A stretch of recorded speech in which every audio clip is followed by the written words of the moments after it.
Bueno, señores alumnos, muy buenos días. Continuamos con nuestra clase de biología. ¿Se escucha, por favor? Doctor, buen día. Sí se escucha, doctor. Listo, entonces continuamos, que es edema, la cuestión, ¿no es cierto? Edema consiste en acumulación de líquido en el espacio intersticial, que es edema extracelular, o interior de las células, edema intracelular. Este edema puede ocurrir tanto en tejido celular subcutáneo como en diversos órganos y cavidades serosas.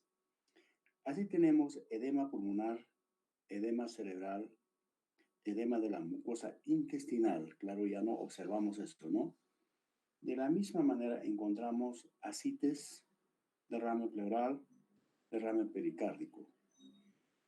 En este tema que vamos a abordar apenas es edema del tejido subcutáneo, ¿no? Generalmente por la acumulación de líquido, aproximadamente el 5 litros o exceder el 10% de peso corporal del paciente. Tiene su importancia estas palabras. Y luego hablaríamos lo que es clasificación del edema según su extensión. Tenemos edema generalizado, edema localizado, por decir edema local también, ¿no es cierto? Hablaremos de lo que es edema generalizado. Generalizado consiste en la acumulación de líquido, que es considerable el edema, no solo se localiza en el tejido celular subcutáneo, sino abarca también órganos internos, edema visceral, cavidades serosas como ascites, derrame pleural, derrame pericárdico, hidrocele, su acumulación de líquido en el escroto, ¿no? Constituyendo de esta forma edema generalizado, o lo llaman también anasarca. Mientras edema localizado es un edema que circunscribe en una determinada área corporal.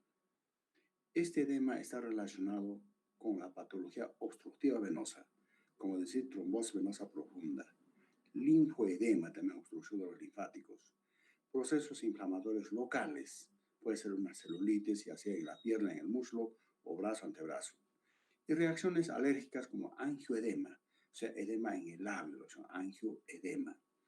Edema en esclavina, o sea, por la obstrucción de la vena cava superior, también los tórax no va a estar, ¿no es cierto?, con edema. O luxación de un tubilio hacia izquierdo o derecho, etcétera, ¿no es cierto? Entonces, ese es el edema localizado. Ahora hablaríamos clínica del síndrome de edema. Aquí hay un error. Uno, hinchazón no es hinchazón, hinchazón. Hinchazón, ¿no es cierto?, o aumento de volumen en un determinado sector del organismo, más frecuente en miembros inferiores, cara, párpados, labios, región sacra en pacientes que están encamados, si vamos a encontrar edema, ¿no? Y dos, signo de la fovea, no es signo de la foria, fovea o godet, por ejemplo, fovea, B chica. Se investiga presionando con un dedo en forma sostenida, puede ser el dedo índice con el pupejo, ¿no?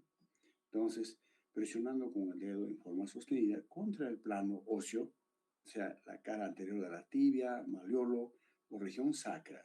Más que todo, el paciente es que guardan cama en región sacra, ¿no es cierto? Siempre debe buscarse en la región sacra, no olvidarse de pacientes que están postrados.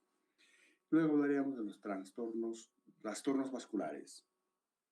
Trastornos vasculares se presentan en relación con el tipo de edema. Puede haber una coloración cianótica, medio morado, observamos en esa donde sale el edema. Edema de causa cardíaca o puede ser obstrucción venosa. El otro es coloración pálida, y ese edema no es pálido está. Edema de causa renal o del vaso linfático. Coloración rojiza, donde sale edema de causa inflamatoria como celulitis. Luego, el dolor del edema. ¿Hay dolor o no hay el edema? El dolor del edema puede existir por anoxia tisular. No hay riesgo en esa parte, anoxia tisular, pero no es frecuente. El edema inflamatorio es doloroso, se acompaña de calor, rubor, dolor, tumor, por ejemplo, como celulitis. Entonces, los otros edemas no duelen casi, ¿cierto? Luego pasaríamos a hablar de la análisis semiológica del edema. Siempre aquí en análisis, siempre hablamos de la anamnesis o interrogatorio, ¿no es cierto? Interrogatorio del caso de edema. Y después del interrogatorio pasamos a exploración física, examen físico, la cuestión, palpamos todo lo que quieran el edema, ¿no es cierto? Entonces hablaremos de la anamnesis del caso del edema. Se debe investigar mediante las siguientes preguntas. La paciente está con edema, nos preguntamos cuándo comenzó, por dónde comenzó, en qué momento de 24 horas es más acentuado. Por las mañanas probablemente es un edema matutino, al finalizar el día es un edema vespertino o edema permanente. ¿Cómo ha evolucionado? ¿Ha sido fugaz, lento, progresivo o progresivamente ascendente, que inició en las porciones distales, o sea, en las piernas, ¿no? En miembros inferiores, ascenso hacia la pierna, al muslo, al abdomen, ¿no es cierto? Entonces tenemos que preguntar así. ¿Y cuál es su consistencia inicial? ¿Ha sido duro? ¿Cierto? Si es duro, probablemente es crónico, ¿no? Está ahí a varios días. Si es blando, es reciente. Para eso tenemos que palpar con el pulpejo del dedo, ¿no es cierto? ¿Cuáles son los tratamientos realizados? ¿Se ha recibido algún tratamiento, ¿no es cierto? ¿Cuáles son los tratamientos realizados? ¿Y los efectos? ¿Cuál es la duración del edema? Horas, días, meses, años, ¿cierto? Así lo preguntamos. Y luego, después de esta anamnesis, pasamos a la exploración física del edema. Al examinar el edema, se debe investigar. Ahí tienes localización. ¿Dónde está el edema? Está localizado. Edema puede localizarse en cualquier parte del cuerpo, pero más frecuente es en miembros inferiores, por la acción de la gravedad probablemente, ¿no? En caso de edema del cardíaco, su instalación es lenta, con evolución progresiva, es simétrico, o sea, en ambas piernas, ¿no es cierto? Simétrico, pero es más en porciones declives del cuerpo debido a la presión hidrostática, siempre es mayor en estos segmentos por acción de la gravedad. En la práctica médica, en los locales donde el edema debe buscarse, mediante inspección observamos, ¿no?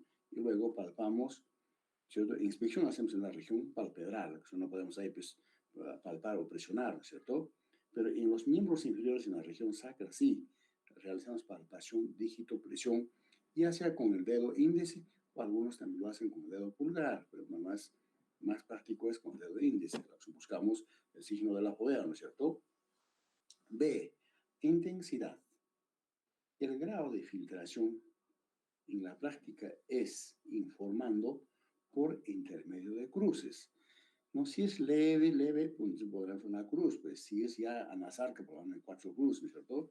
Por intermedio de cruces, se emplea la siguiente técnica. Con el pulpejo del dedo índice, dígito, presión, se hace una compresión firme y sostenida en una estructura rígida subyacente en área del examen, sea la tibia o sacro.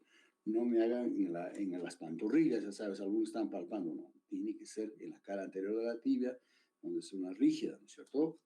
Habiendo edema, al ser retirado el dedo, se ve o se observa una depresión, como un hoyo, ¿no es cierto? Depresión en el local de la compresión, que acostumbramos llamar signo de Fovea.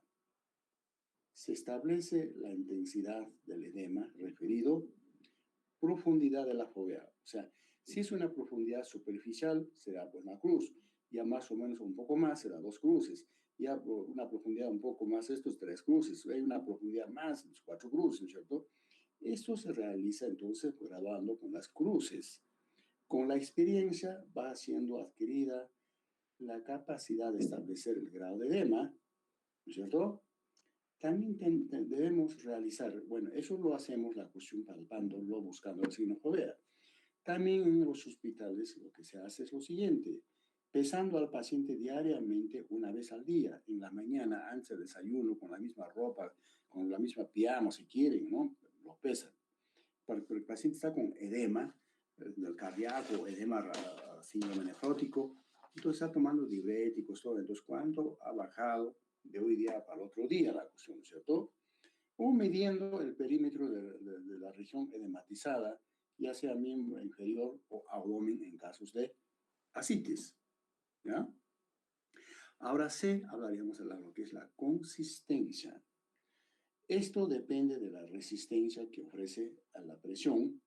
Los edemas se clasifican en blandos, ¿no? Palpamos entonces blandito la opción, ¿cierto? Quiere decir es un edema reciente.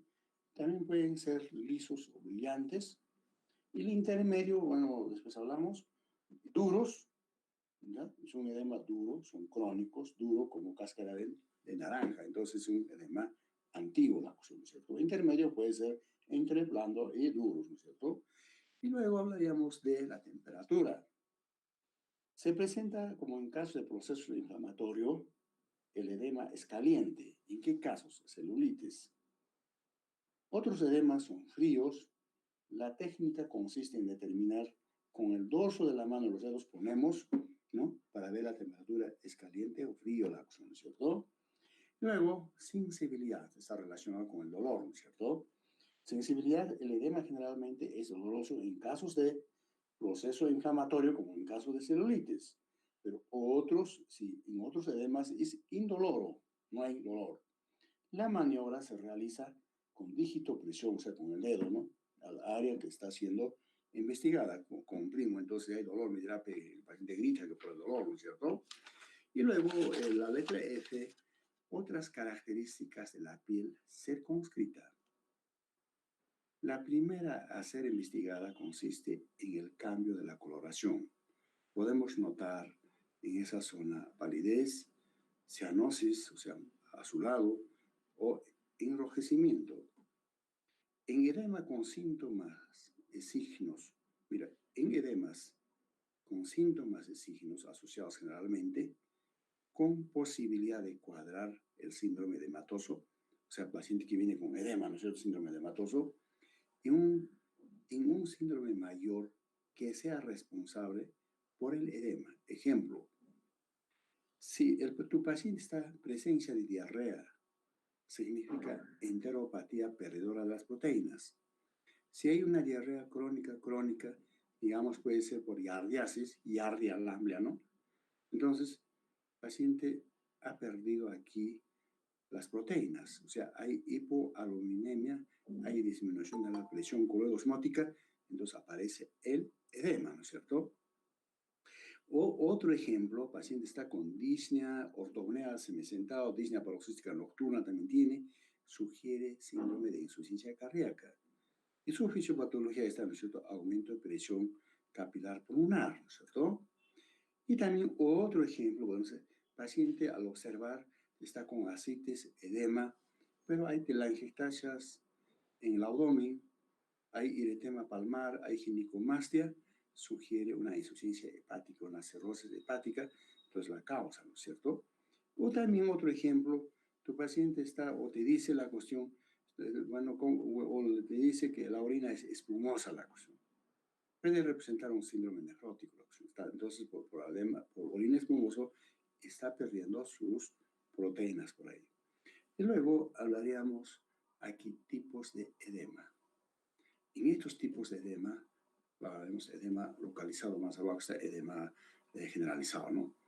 En edema localizado, inflamatorios e infecciosas, ahí podemos hablar de las celulitis, traumáticas, ¿no? Por golpes, caídas o luxaciones de tobillo, de rodilla, etc. No inflamatorias, ahí tenemos obstrucción venosa como trombosis venosa profunda, o puede ser tromboflebitis. Posturas prolongadas, o sea, puede estar parado o sentado viajando. Edema angioneurótico por una reacción alérgica. Angioneurótico siempre está en los párpados, en los labios, ¿no? En un glotis la cuestión, ¿cierto? Obstrucción linfática la cuestión. Obstruye la cuestión, un tumor puede comprimir. O la cuestión, el cirujano, por mal cirujano, lo ha ligado a los linfáticos, entonces edema por linfático, ¿no es cierto? Y edemas generalizados, ahí tenemos edema cardíaco, siempre es generalizado, edema renal también hay síndrome nefrótico, síndrome nefrítico, ¿no es cierto? Edema carencial o hipoproteinemia también en general, edema hepático también, ¿no es cierto? Edema cíclico o periódico en el sexo femenino antes de que llegara al periodo menstrual. Edema iatrogénico la cuestión, entonces el médico mismo está originándolo la cuestión, estoy dándole, digamos, corticoides, o los AINES, también entonces estos producen edema, digamos, también anticonceptivos orales, ¿no es cierto? Edema idiopático, que no se sabe la causa, existe también edemas, vamos a hablar después. Ahora, hay edemas localizados que pueden causar muerte, ¿ya? Los otros no causan la muerte, los que hemos hablado. Edema de glotis, la cuestión, ¿no es cierto? Por una insuficiencia respiratoria, no pueden respirar, todo muere. Edema cerebral por hipertensión endocraniana, la cuestión, esos de accidentes cerebrovasculares, o puede ser traumatismo encefalocraniano, ¿no? Edema agudo pulmón también es mortal si no acudimos en su debido tiempo, todo eso, ¿no es cierto? Entonces, estos son mortales, la cuestión. Entonces, edema de glotis, todas esas cosas, ¿cierto? Y luego hablaríamos, ¿no? Fisiopatología del edema, ¿ya? Porque tenemos que saber por qué esto, ¿no? ¿Por qué edema? El estudio fisiopatológico del edema debe ser realizado teniendo en cuenta las siguientes causas. Recordar que los capilares, esta es fisiología, recordar que los capilares regulan pasaje de agua y electrolitos en un compartimiento a otro y el control de ese pasaje se da por intermedio de las fuerzas de Starling. El flujo de los fluidos en los capilares dependen de la permeabilidad de la pared capilar y de la relación entre la presión hidrostática y presión oncótica a lo largo del lecho capilar. La presión hidrostática actúa favoreciendo la salida de fluidos de los vasos y la presión oncótica trata de mantener los fluidos dentro del vaso, ¿no es cierto? Entonces aquí en ambos pues hay un desequilibrio. Luego de esto hablaríamos los mecanismos de formación del edema son los siguientes. Aquí son 4. ¿Ya? De acuerdo a su fisiopatología, aumento de presión hidrostática capilar, disminución de presión coloidosmótica, ¿no? Coloidosmótica, oncótica del plasma, oncótica del plasma, ¿no es cierto? Y tercero, aumento de permeabilidad capilar. Y el último, obstrucción linfática. ¿Qué pasa, digamos, hablamos aumento de la permeabilidad, aumento de la presión hidrostática capilar? Presión hidrostática está directamente relacionada con el débito cardíaco, o sea, fuerza de contracción, ¿no? Débito cardíaco es relativamente independiente de las variaciones de presión arterial. Ello se debe a la existencia del sistema de regulación interna vascular relacionado con el esfínter precapilar. El aumento de presión venosa se traduce en un incremento retrógrado de presión hidrostática capilar que favorece el desarrollo del edema. Esto ocurre en situaciones de 1, cuando traduce un aumento de volumen sanguíneo circulante o estasis venosa retrógrada, como ejemplo, en una insuficiencia cardíaca derecha. En la izquierda nada que ver, ¿no es cierto? ¿No? B, o 2, cuando existe obstrucción o dificultad de flujo venoso hacia el corazón, como en caso de ejemplo, trombosis venosa profunda. Segundo, disminución de la presión coloidosmótica u oncótica del plasma. Dentro de las proteínas plasmáticas, lo principal es la albúmina. Es el principal responsable de la presión oncótica capilar.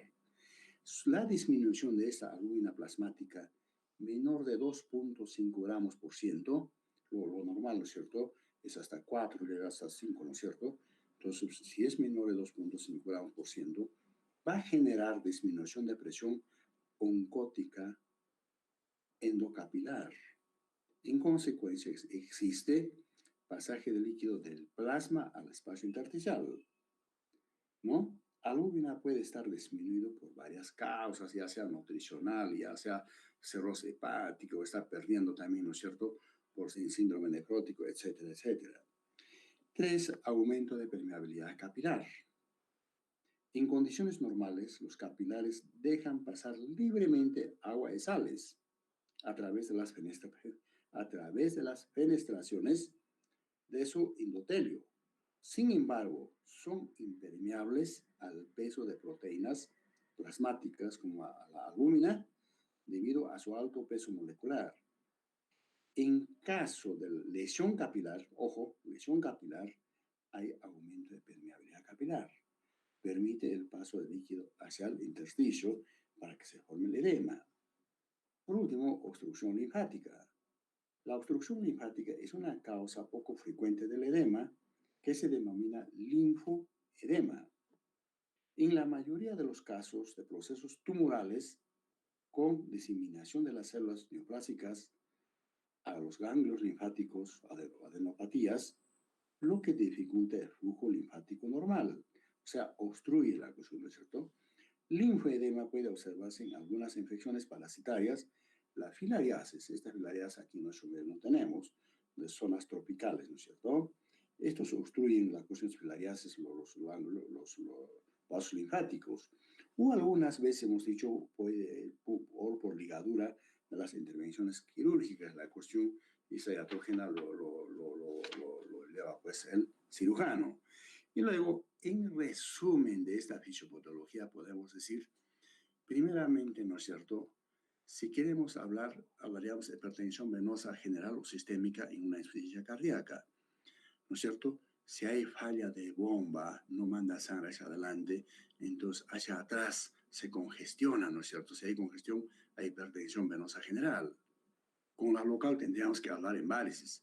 Entonces, esto repercute en aumento de presión hidrostática capilar, aumentado presión hidrostática a niveles capilares y obligatoriamente de salida de líquido. Primeramente hay éstasis venosa y luego pasaje de líquido hacia el intersticio y luego se va formando el edema, la acción, ¿no es cierto? Mientras en pacientes que tienen hipoproteinemia, la acción, si es posible podemos hablar de síndrome nefrótico o carencial, no recibe buena alimentación de proteínas al paciente. Entonces, él tiene hipoproteinemia plasmática, ¿no? O sea, más que todo, su albúmina va a bajar. Hay disminución de presión coloidosmótica o presión oncótica, ¿no es cierto?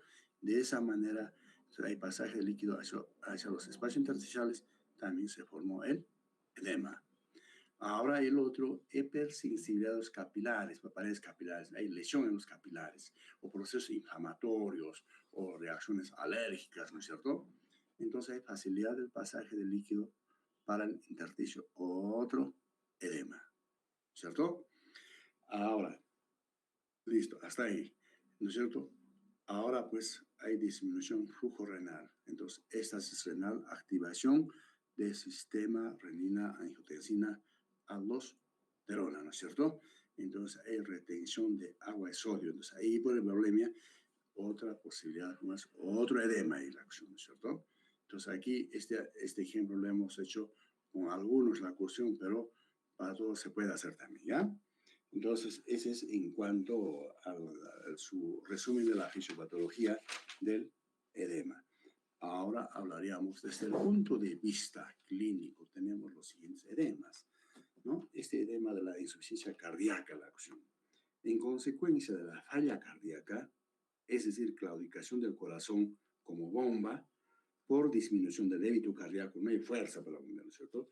Y la reducción del volumen de sangre que manda hacia adelante, como forma anterograda, el aumento de presión venosa central o presión venosa sistémica o general, si quieren, lo que hemos hablado hace rato, con encharcamiento hacia atrás, forma retrógrada, y con el aumento de presión hidrostática capilar y con alteración del drenaje linfático que provoca la salida de líquido hacia el intersticio con la formación del edema. Es el primer edema ya que salió de la opción.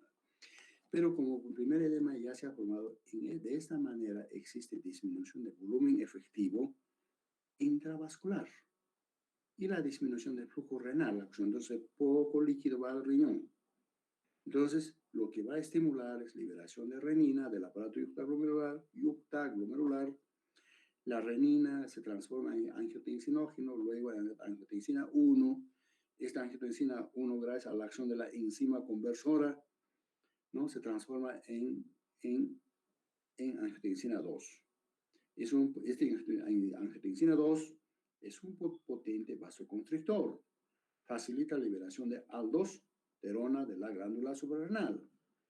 Esta aldosterona a nivel renal, a nivel del túbulo contorneado distal, facilita retención de sodio y agua, denominándose activación del sistema renina-angiotensina-aldosterona, que habrá mayor retención hidrosalina, o sea, retención de sodio y agua, y de esa manera se origina hipervolemia, que contribuye a la congestión sistémica y la formación de nuevos edemas o otro edema. Esto se conoce como hiperaldosteronismo secundario, porque también hay primario, es otra patología, ¿no es cierto? Entonces, en una insuficiencia cardíaca, el edema siempre inicia en miembros inferiores por la acción de la gravedad. Posteriormente puede ascender al abdomen, al tórax, hacerse anasarca, ¿no es cierto?, etcétera. ¿Ya? Entonces, esta es la de la insuficiencia cardíaca. Hablaríamos de la insuficiencia hepática, pacientes que tengan cirrosis hepática, ¿no es cierto? El edema de insuficiencia hepática o cirrosis hepática generalmente surge después de establecer ascites. Los factores implicados en fisiopatología de este edema son varios. Disturbios de la síntesis de albúmina. Entonces, no hay síntesis de la albúmina, de esa manera hay hipoalbuminemia. Retención también hay de sodio y agua, y hipertensión vena cava inferior y hiperaldosteronismo secundario. Uno, hablaríamos de lo que es hipoalbuminemia, la cuestión. No se sintetiza la cuestión porque tiene una insuficiencia hepática. Hipoalbuminemia. Disminuye la presión oncótica del plasma, facilita el pasaje de líquidos del sistema intravascular hacia espacios intersticiales.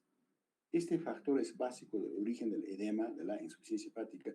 Puede dar ascites y también edema en miembros inferiores, ¿no es cierto?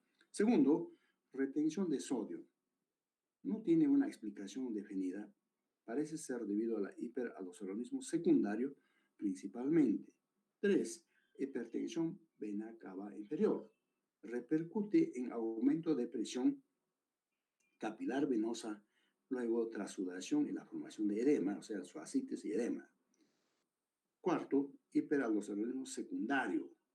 Resulta la disminución de la perfusión renal existente en una insuficiencia hepática, pone en marcha los mecanismos de activación sistema renina-angiotensina-aldosterona. Luego hablaríamos del edema de origen renal, tenemos edema del síndrome nefrótico, edema del síndrome nefrítico, lo principal. En insuficiencias renales también hay algo de edema, ojo, pero son los más principales. Si hablamos del edema del síndrome nefrótico, ustedes saben muy bien, se caracteriza este edema por edema, proteinuria mayor de 3.5 gramos por ciento en 24 horas, hipoproteinemia, ¿no? Hiperlipidemia. Corresponde entonces hipoproteinemia e hiperaldosteronismo secundario. Las pérdidas de proteínas por el glomérulo renal lleva a una proteinuria, ¿no? Si hay proteinuria, también hay hipoalbuminemia. Esto lleva a una disminución de presión oncótica del plasma con el pasaje del líquido de intravascular hacia el intersticio y la formación del edema, primer edema, formación del edema, el cual determina una disminución del volumen efectivo intravascular, o sea, hipovolemia, y la reducción del flujo sanguíneo renal, la activación del sistema renina-angiotensina-aldosterona lleva a una hipervolemia. Estas respuestas favorecen retención renal de sodio y agua en un intento de establecer volumen intravascular, pero sin embargo incrementan los edemas, por lo que establece un círculo vicioso con el desencadenamiento de hiperaldosteronismo secundario, o sea, por la activación del sistema renina-angiotensina-aldosterona.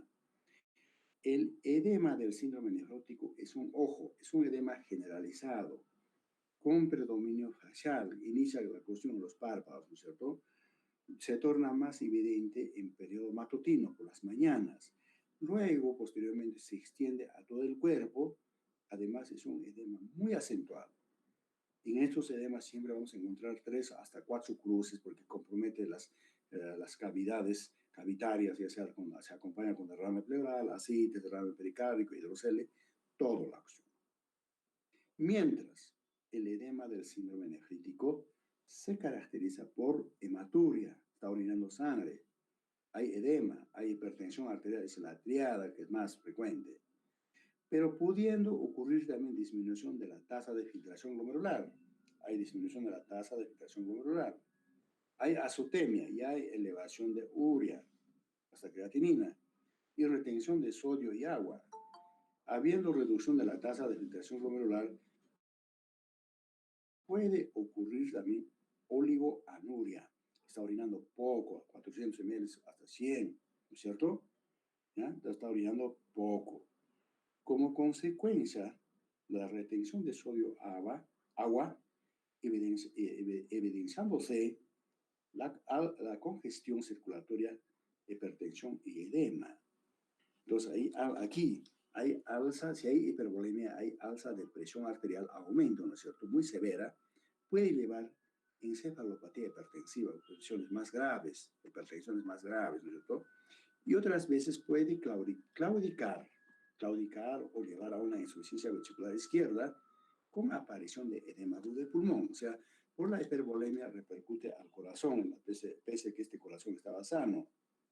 La tasa de filtración glomerular es reducida por la filtración de los capilares, por células inflamatorias o por la expansión del número de células glomerulares intrínsecas, reduciendo así área de filtración. También existe papel adicional, sustancias vasoactivas, como activación del sistema renina-angiotensina, aldosterona. La causa más común para este síndrome nefrítico es glomerulonefritis difusa aguda post-estreptocócica. Eso que da la fiebre reumática es otro grupo de estreptococos también compromete, la cual servirá el modelo para la fisiopatología del edema del síndrome nefrítico. La reacción inflamatoria del glomérulo conduce a la disminución de tasa de filtración glomerular. Entonces, en su fisiopatología, lo más importante aquí, disminuye tasa de filtración glomerular. El edema del síndrome nefrítico tiende a surgir inicialmente en áreas de baja presión, como la región periorbitaria, también en el ojo, la cara y el ojo. Subsiguientemente puede progresar a áreas dependientes del cuerpo. Es un edema discreto, moderado, a comparación del otro, que hemos hablado anteriormente del síndrome nefrótico. Puede ser una hasta dos cruces, ¿cierto?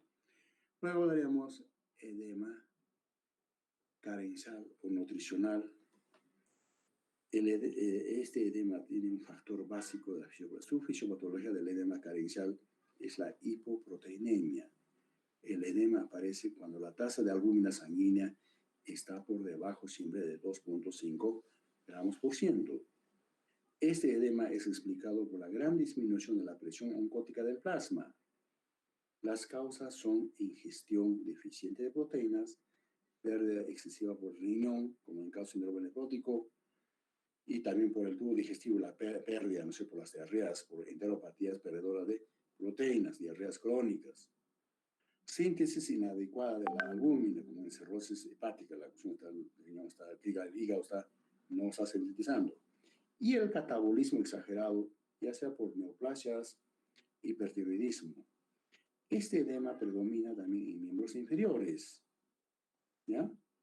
Puede extenderse a todo el cuerpo. Acostumbra a ser de gran intensidad, puede ser de 2 a 3 cruces. Luego tenemos el edema alérgico.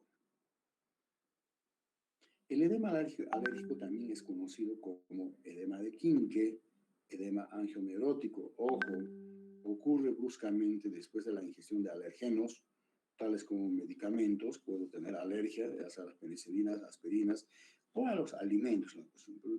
Le preguntas la cuestión, ¿has tomado algo? Y digo, no, probablemente al alimento, es un edema alérgico, ¿no es cierto? En general, se asocia con la presencia de placas de urticaria, ¿no? Donde hay prurito, ¿no es cierto? Me está picándome. En la piel afecta frecuentemente, ojo, este edema alérgico afecta frecuentemente a los párpados, al glotis, puede llevar ese glotis a la muerte por la insuficiencia respiratoria, o en los labios, angioedema. Otras veces el edema generalizado se hace parte de la enfermedad del suero. El factor principal de su formación es el aumento de permeabilidad capilar, lo que hemos hablado en el cuadro es resumen, permeabilidad capilar por reacción antígeno-anticuerpo de las diferentes sustancias, entre las cuales está la histamina, eseninas, que actúan a nivel capilar, alterando la permeabilidad capilar y permite pasaje de líquido hacia el intersticio y se forma el edema. Y luego daríamos edema alérgico. Bueno, aquí lo van a considerar edema inflamatorio. Este edema inflamatorio, ¿no? Edema inflamatorio. El edema ocurre en vigencia de un proceso inflamatorio que compromete la piel, tejido celular subcutáneo, articulaciones, etc. Es un edema doloroso, la piel se encuentra como enrojecimiento y caliente por vasodilatación regional, resulta del aumento de la permeabilidad capilar, que es ese cuadrito también, con salida de líquido y proteínas hacia el intersticio. Ejemplo, tenemos la celulitis o furunculosis, etc. Edema de origen endocrino. Tenemos el mixedema y tenemos edema del síndrome de Cushing. En síndrome, mixedema es una forma de edema observado en pacientes que tienen hipofunción tiroidea, o sea, hipotiroidismo. Ojo, no se trata de una retención hídrica, o sea, no retiene agua ni sodio. Conforme ocurre con los edemas, de una manera general, en mixedema existe, ojo, acumulación de sustancias mucopolisacáridos, o sea, glicoproteínas, en el espacio intersticial, y secundariamente con cierta retención de líquido, con cierta. Es un edema no depresible, no es signo de fovea, no depresible, siendo visible en el dorso de los pies, en el dorso de las manos y en los párpados, nada más, que no es muy intenso, ¿no? En la piel presenta alteraciones propias de la insuficiencia tiroidea. Puede ser piel digamos, fría, ¿no? Áspera, o si quieres, observas la cuestión, ¿no? Luego, edema del síndrome de Cushing. El síndrome de Cushing existe exceso de glucocorticoides en el organismo, ¿no? Por secreción exagerada de corteza suprarrenal. Puede ser que tenga un tumor, la corteza suprarrenal es el que favorece la secreción excesiva.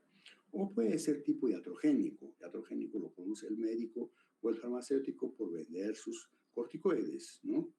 El que favorece retención hidrosalina, llevando a un edema discreto asociado a la adiposidad sincrépita, ¿no? Es lo que produce el paciente con Cushing, ¿no? Entonces, la adiposidad sincrépita compromete principalmente la cara y el tronco, concomitantemente estrías cutáneas también se acompaña con hipertensión arterial, acné, hirsutismo que crece las barbas, su barba, ¿no?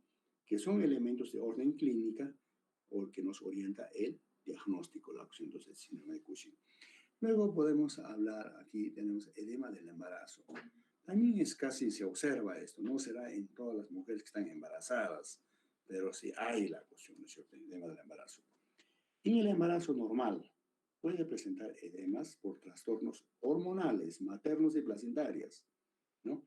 Ya exceden la cuestión de las hormonas, ¿no? Entonces es el que retiene al sodio el agua. Y el otro es por la compresión de las venas pélvicas por el útero aumentado de volumen. Mientras crece el feto, entonces ya comprime a estas venas pélvicas, dificultan el retorno, ¿no es cierto? ¿No? El retorno de la sangre por las venas. El edema compromete a miembros inferiores y cara ocurre por aumento de presión hidrostática y la salida de líquido hacia el intersticio. Entonces, es lo que tienen las embarazadas. También el otro hay edema del eclampsia. Tampoco no tienen todas las mujeres, pero se presenta en el embarazo del tercer trimestre.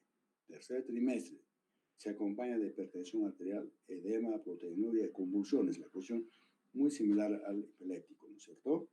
Entonces, existe aquí nuestro medio, dice que sería la altura, la obesidad, casi exactamente, incluso hasta su fisiopatología. Su fisiopatología no se conoce bien, pero existe la eclampsia, o algunos están con la preeclampsia, la cuestión. Por esa razón, Entonces, a estas embarazadas están haciendo sus controles prenatales, la cuestión.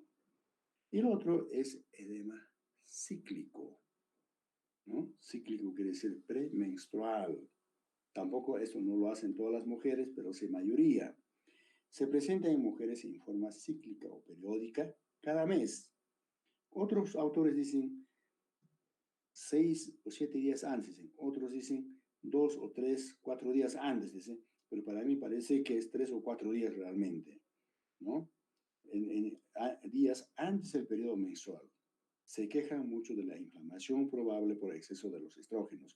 Inflamación, dicen, al edema, la cuestión hay congestión en las mamas, un poco de edema, toda la cuestión. Mientras pasa días también se regula o pasa espontáneamente. También aquí es algo hormonal, la cuestión se habla. Lo otro, edema neurogénico. Esto lo ven bastante los neurólogos, también lo vemos en cualquier paciente que está internado, ¿no? Este edema es observado en pacientes que tienen hemiplegias, o sea, parálisis de la mitad del cuerpo. ¿Por qué? Por accidente cerebrovascular llamado edema neurológico. Factores que participan en esto son, primero, disminución de la presión mecánica intersticial, o sea, en el miembro, ¿no es cierto? Puede ser miembro derecho, se hemiplegia en el lado derecho, entonces disminución de la presión mecánica intersticial por atrofia muscular. Segundo, estas venosas se congestionan, o sea, esta venosa, como consecuencia de la ausencia de la contracción muscular, porque es la hemiplegia, no hay contracción, pues luego formación de edema, la cuestión. Y luego hablaríamos edema iatrogénico. Aquí el médico, el farmacéutico, el odontólogo, cualquier persona puede provocar la acción. Iatrogénico, no sabe utilizar los medicamentos. Es causado por el médico al prescribir medicamentos como cortisona, ya excesivamente dándole cortisona, pues la acción, aunque sea, lo hago tomar mucho tiempo. Anticonceptivos orales en el sexo femenino, antagonistas de calcio, esos hipotensores, la cuestión ya sea nifedipino, amlodipino, todo eso, ¿no? Entonces, con el tiempo, la cuestión también están con edema asustados. Y drogas antiinflamatorias no esteroides, o sea, los AINEX también tienen de alguna manera sodio, ¿no? Y agua. Cada vez frecuente en la práctica médica con estos uso de estos medicamentos depende de la retención hidrosalina o del aumento de la permeabilidad capilar, ¿ya? Idiopática, que no se sabe la causa. Ahí está la idiopática. Su causa se desconoce, por lo general, se presenta en mujeres de 40 años o más, ¿no? Más, pueden ser solteronas con neurosis que positivamente se hinchan, se deshinchan de un día para otro. Casi no se sabe la causa. Otros tienen aquellas mujeres que son de 30, 40 años, otros sin 40 años nada más. Edema por varices, ¿cierto? El edema por varices se localiza en miembros inferiores. En una o las dos piernas se acentúa a la larga con la permanencia en posición erecta, o sea, posición de pie, pero no es muy intenso. Y luego, edema postural, por viajar sentado, o mi profesión ser, digamos, estar parado, soy dentista o peinadora, etcétera, no, también tiene. Edema postural es el edema que ocurre en miembros inferiores en personas que permanecen por largo tiempo en posición de pie o con las piernas pendientes por varias horas. Ejemplo, viajes largos ocurre por aumento de presión hidrostática capilar. El edema es discreto, que puede ser una o dos cruces, pero desaparece rápidamente en posición echada. Si de aquí de Puno viajo hasta Lima, llego pues con mi edema, pero una noche duermo ahí, al día siguiente ya no hay edema, ¿no? Y luego el síndrome, digamos, síndrome de vena cava superior, ¿no? Entonces, eso también vamos a repetir, varias veces hemos repetido. Es la manifestación clínica de la obstrucción de la vena cava superior, ocasionando por compresión, ya sea neoplasia maligna, en más del 90% de los casos, o puede ser carcinoma broncógeno, aneurisma de aorta o pericarditis constrictiva. Entonces, están comprimiendo la vena cava superior que no dejan fluir la sangre o que llegue hacia la aurícula derecha, ¿cierto? Llama atención el edema de la cara, entonces, el cuello, tórax, extremidades superiores. Además, hay circulación colateral en el tórax que examinamos. También el paciente puede estar con náuseas, cefalea, disnea, somnolencia, ronquido. En la exploración física se observa circulación colateral en el tórax, ingurgitación yugular, cualquiera puede ser, es cardíaco esto, hay urgencia de las venas de las extremidades superiores. Exámenes complementarios que realizamos es la radiografía de tórax, puede mostrar alargamiento del mediastino, o tomografía axial computarizada del tórax también se puede pedir. Complicaciones por este síndrome de vena cava superior, podemos tener edema de cuerdas vocales por el retorno de la sangre, por el edema. O puede también en el cerebro, edema cerebral, o también puede haber obstrucción de tráquea. El otro es celulitis, o puede ser por la erisipela, ¿no? La celulitis se caracteriza por un proceso inflamatorio de tejido celular subcutáneo. Su agente etiológico es estreptococo del grupo A, o puede ser estafilococo también, o algunas veces pueden ser ambos, mixtos, o otros gérmenes también puede haber. Clínicamente se presenta una placa eritematosa difusa, mal delimitada, edematosa, puede estar asociada con fiebre, escalofríos, malestar general. Complicaciones, no puede complicar a más adentro, ascites, miositis, formación de abscesos, bacteremia y mortalidad. Y para terminar, hablaremos nuevamente, hemos hablado de esta trombosis venosa profunda. Trombosis venosa consiste en coagulación intravenosa de sangre. Entonces ahí se coagula, se forma el trombo, ¿no es cierto? Puede obstruir el retorno venoso parcial o total de la luz de la vena, ¿no es cierto? Siempre se asocia con los siguientes factores, o sea, triada de Virchow. Hay estasis venosa, lesión endotelial, también hipercoagulabilidad, la triada. Los mecanismos del edema, ¿por qué el edema aparece? La acción, su fisiopatología. Aumento de presión hidrostática capilar, debajo de la obstrucción del propio vaso, ¿no? Entonces ahí salida de líquido. Y factores precipitantes o factores de riesgo, ¿quiénes son? Puede haber contusiones en el miembro inferior, ¿no? Puede ser de contusiones, fracturas, inmovilización prolongada, el paciente está encamado, la contusión no postoperatorio, o sin que lo operen, está con accidente cerebrovascular, ¿no? O por las cirugías mayores, siempre cirugías ortopédicas, insuficiencia cardíaca congestiva, las gestaciones y otros factores, etcétera, etcétera. El signo más característico del edema, el edema es unilateral, muy raras veces pueden ser bilaterales. Aparece aproximadamente 80-90% con localización en la región inmediatamente por debajo de la trombosis venosa. Siempre está más en las pantorrillas, ¿no es cierto? La queja principal es edema y dolor localizado. Al desprenderse, pero este trombo que está dentro de la vena, este trombo viaja como en forma de émbolo, probablemente llega a la vena cava inferior, a la aurícula derecha, luego al ventrículo derecho y luego a la arteria pulmonar, donde va a formar una obstrucción, el émbolo, entonces una embolia pulmonar, ¿no es cierto? Ya entonces el paciente presenta la insuficiencia respiratoria, todo es cosas, ¿no es cierto? Bueno, el diagnóstico de este trombosis venosa profunda podemos hacer una ecografía Doppler en miembro inferior, la cuestión, entonces, para evidenciar si realmente el trombo todavía persiste o el trombo se ha fragmentado, una parte queda y otra parte ya llegó al pulmón, etcétera, ¿no es cierto? Entonces, esto es en cuanto a los edemas, la cuestión. Pese que existe todavía otros cuadros, toda la cuestión, no queremos complicar más la cuestión, pero sí todo lo que estamos dándole es importante. El paciente va a venirte, tengo edema. ¿Cuándo? ¿En qué momento? La cuestión tendrás que decir, pues, te dirá la cuestión, bueno, no las preguntas, ¿has viajado o no has viajado? Será cardíaco renal, está pensando. Hay también ya los idiopáticos, hay también de las embarazadas, todo, hay también, digamos, de celulitis, infecciones, trombosis. Entonces, estas cosas caminan frecuentemente, pero a veces nadie no se da ni cuenta por qué está pasando. Ahora, inclusive también hay la opción, paciente sexo masculino, que aquellas personas que tienen más de 60 años tienen ya hipertrofia benigna de próstata. Entonces, esa hipertrofia benigna de próstata inicialmente, digamos, hay retención de orina, o sea, orina residual, pese que ha hecho su diuresis, pero queda todavía.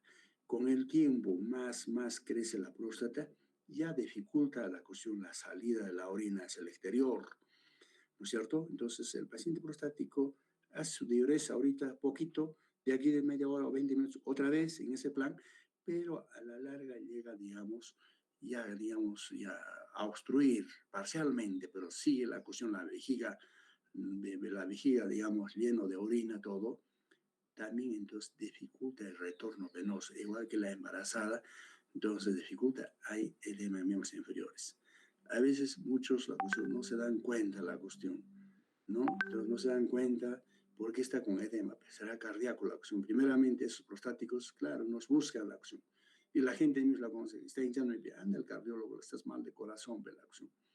Le examinas todo el corazón, todo normal, la cuestión, ¿cuántos años tiene tanto? ¿Y cómo estás orinando? Tal cosa, ya pues estás frente a un paciente que tiene, digamos, problema de próstata, ¿no es cierto? De hipertrofia de próstata, y estás orinando muy poquito, pero está con su edema. Ahí está, le pones la sonda, le vacías la orina y por sí se reabsorbe también. Y algunas veces estos pacientes ya están, digamos, con insuficiencia renal, su urea creatinina ya está elevado. ¿Por qué? Porque no está eliminando la orina, las toxinas, tipo todo eso, ¿no? Entonces también existe la opción. Ahora también existe la opción aquí en nuestro medio, los poliglúlicos, la cuestión. También, y por la poliglulia más obesidad, están con ese edema, la cuestión. Las obesas también tienen siempre su edema, la cuestión. Tienen su fisiopatología también. Entonces, así hay muchas cosas, la cuestión, ¿no? Bueno, hemos tratado de hablar más o menos un 85-90%, pero algunas pequeñas cosas, por supuesto, nos queda la cuestión. ¿Alguna pregunta hasta aquí? Doctor, una pregunta. ¿Ya?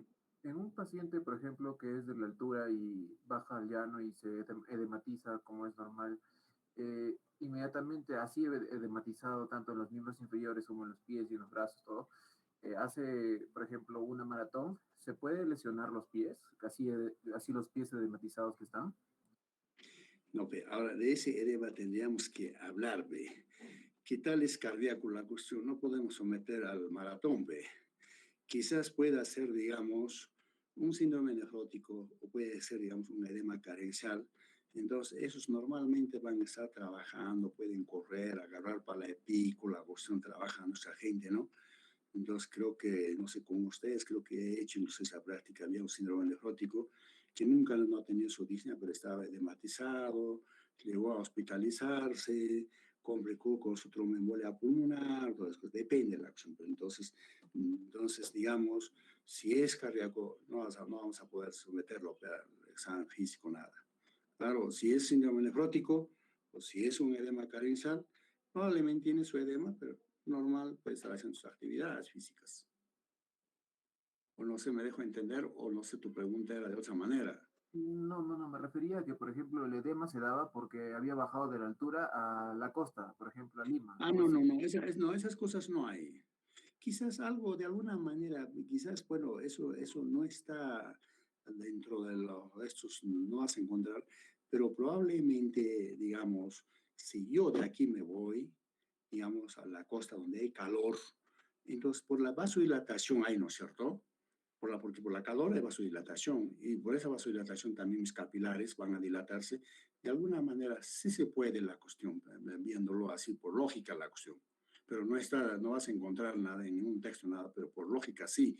Para nosotros, digamos, el paciente estaba aquí, en Puno, está tomando antihipertensivos porque es hipertenso, pero entonces, como en la calor hay vasodilatación, entonces tiene que reducir la antihipertensivos, a la dosis, o depende, suspender que se controle, ¿no? Entonces, sí se puede la acción, no todos, en alguno que otro, ¿no?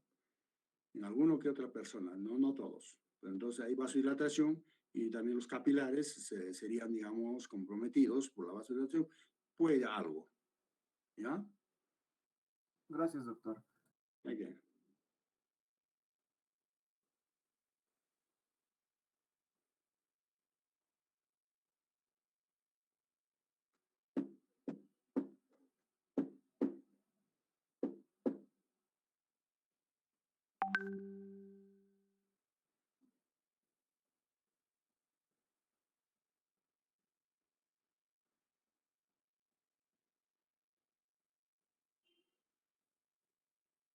Bueno, pues, no hay más. Nos vemos mañana, ¿ya? Hasta mañana, jóvenes. Muchas gracias, doctor. Este día de mañana. Hasta mañana, hasta mañana.